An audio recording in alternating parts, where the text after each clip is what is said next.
Hello everyone and welcome back to my channel. Today I am going to be discussing the preacher that appears at the climax of the film Beetlejuice.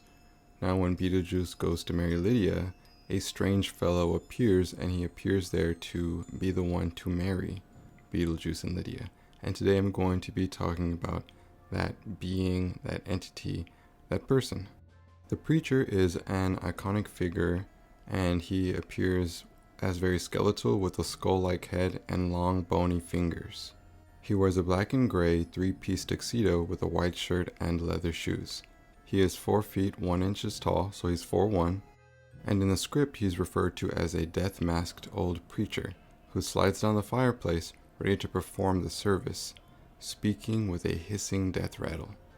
In the script, he's unsure of how to refer to Beetlejuice, saying, "Do you, Lydia, take this man to be your lawful wedded husband?"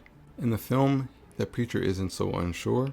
He simply goes along with the service. Without a word, Beetlejuice blinks at the fireplace, turning it into a tall doorway, a portal to the Netherworld of sorts, where the ghoulish officiate emerges forth. He has a really creepy voice, and he carries a book with him. I'm assuming it's a Bible, although because he's coming from the Netherworld, I really can't be sure. The little preacher isn't named, nor do we know about the type of priest he is, or whether or not he was ordained in his human life or in the Netherworld during his afterlife.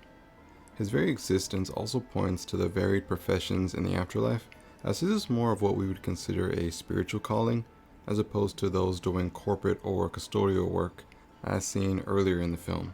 When the Maitlands enter the afterlife waiting room, and later on when they meet their caseworker Juno, we see certain characters, certain beings, who are in a kind of a corporate setting, who are doing government jobs that they may or may not enjoy doing.